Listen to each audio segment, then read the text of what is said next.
mentioned several times, and I hope you're not tired of hearing it, that I've begun writing again, and I've begun working on my mystery. First time I've written a mystery in my life, and I'm so excited about it.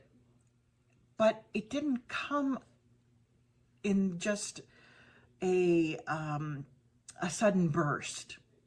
It actually came because I first said I was unhappy with the way my days were going. They felt kind of flat and boring. I would get up in the morning, I would go to my computer and begin working. And then when I was done, I would finish off the rest of my day, and then I'd go to bed. And my days were really sort of this shapeless blob.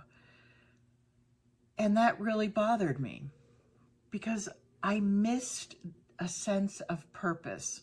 And I've mentioned this before.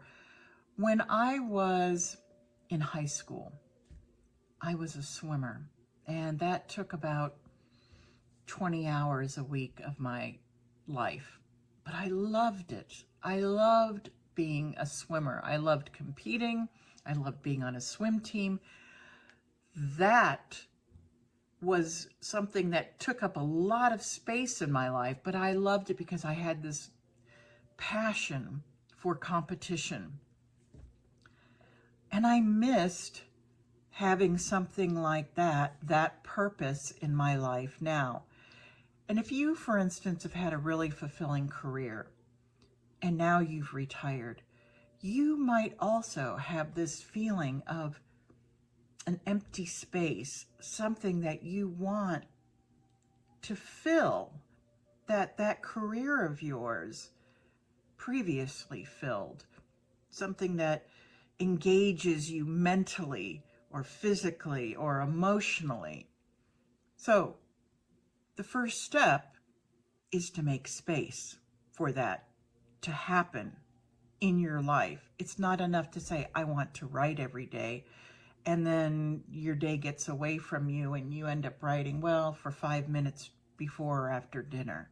That's not going to make space for your project or your purpose to flourish. For myself, what happened was I started off by saying, okay, first thing in the morning, before the rest of the day gets away from me, I'm going to dedicate 3 hours.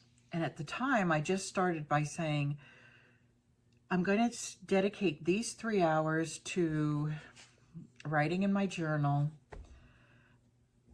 doing my devotions, and taking Fawny for a walk, my dog.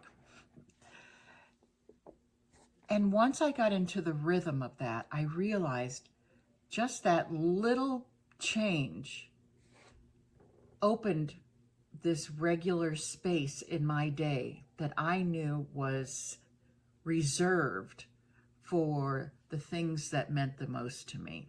Nothing else happened in those 3 hours. And then I began to say, what would bring meaning to my life right now? If I could do anything, what would I want to do? And the thing that came back to me time and time again wasn't travel. It wasn't going on some expedition. It wasn't taking up a second language or learning to play the piano. It was writing a novel again.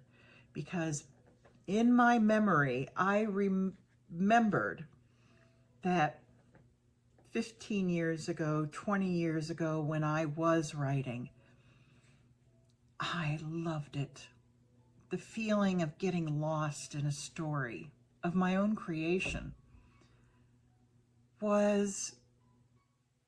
it's just, for me, it's the best feeling in the world.